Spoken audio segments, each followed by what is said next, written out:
अत्यन्तै खुसीको कुरा छ आफूले भेटाएको आइफोन 15 सम्बन्धित व्यक्तिलाई बुझाउँदै हुनुहुन्छ एकजना बहिनीले। उहाँले आइफोन 15 बाटोमा हिँड्दै गर्दा भेटाउनु भयो र सोशल मिडियामा पोस्ट गर्नुभयो।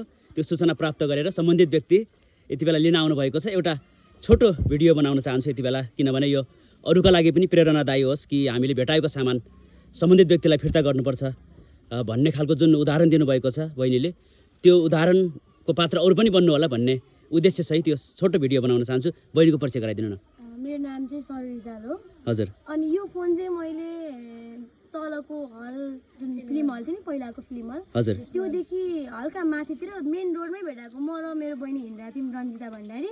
हजुर। अनि हामी दुईजनाले देख्यौँ तुलसीपुर 7 को जो ओम शान्ति सिनेमा हल थियो पुरानो, त्यहीँनिर बाटोमा हिँड्दै गर्दा देख्नुभयो। हजुर। मोबाइल मात्रै थियो कि मोबाइलको साथमा अरू पनि केही थियो? मोबाइल मात्रै खसेको थियो। ए हजुर। केही पनि भएको थिएन। हजुर। उठायौँ, हेऱ्यौँ, वरपरबाट मान्छेहरूले हेरिराख्नु भएको थियो। तर अब अरूलाई दिन पनि उचित लागेन मलाई चाहिँ। सबैको मन एउटै हुँदैन। हेरेँ सिम पनि रहेनछ। मैले आइफोन चलाइरहेको हुन्छु अनि थाहा थियो सिम पनि रहेनछ। यो मोबाइल अरूको हातमा परेको भए चाहिँ सायद रिटर्न पाउनुहुन्थेन होला। अनि मलाई चाहिँ कस्तो आफै हराएको जस्तो भयो कि मलाई टेन्सन भइरहेको थियो नभेटिँदासम्म। अनि मैले चाहिँ छिटो फोटो खिचेर चाहिँ सोसियल मिडियामा पोस्ट गरेँ, मेरो फेसबुक आइडीमा पोस्ट गरेको थिएँ सरुरिजालमा। अनि उहाँको छोरीको साथीले चाहिँ देख्नु भएछ, उहाँले चाहिँ देख्नु भइन्छ। अनि उहाँले चाहिँ म्यासेज गरेर यो नम्बरमा फोन गर्नुहोस् भनेपछि उहाँको फोन आयो मलाई। उहाँको फोन आइसकेपछि मैले उहाँलाई आफ्नो लोकेसन दिएँ। लोकेसन दिइसकेपछि उहाँहरू चाहिँ आउनुभएको। एकदम कति राम्रो कुरा। अनि कसरी हराउनु भएको हजुरले चाहिँ? मेरो छोरीले हो हिँड्दा हिँड्दै। हजुर।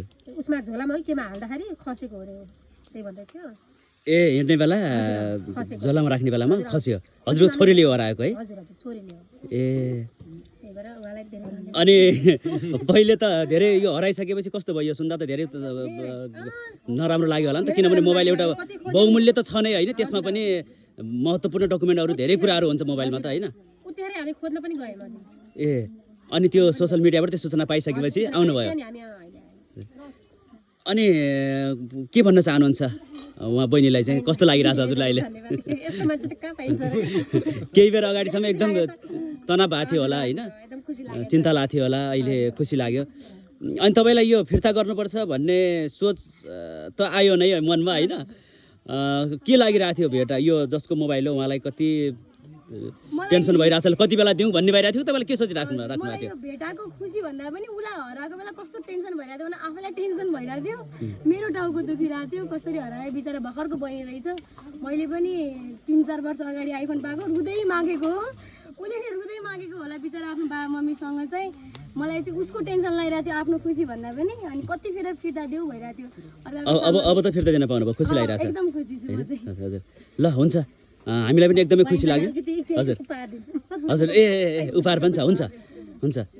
ल उहाँले केही उपहार पनि दिन खोजिराख्नु भएको छ यो खुसियालीमा होइन, किनभने यसरी नै यो भिडियो एउटा प्रेरणादायी बनोस्, सबैका लागि एउटा उदाहरणीय बनोस् भने जसरी उहाँ बहिनी उदाहरणीय पात्र बन्नु भएको छ होइन।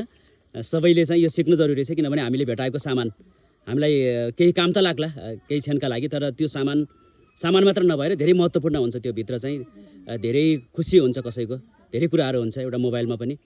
त्यसैले यो संस्कार बसोस् सबैमा भन्न चाहन्छु म पनि। र उहाँहरू फाइनल्ली आफ्नो सामान भेटाइसक्नु भएको छ र हस्तान्तरण गरिसक्नुभयो, पाइसक्नुभयो, लिइसक्नुभयो होइन? ल ल मोबाइल लिनुभयो। हस् हस्, धन्यवाद दुवैजनालाई। हस्।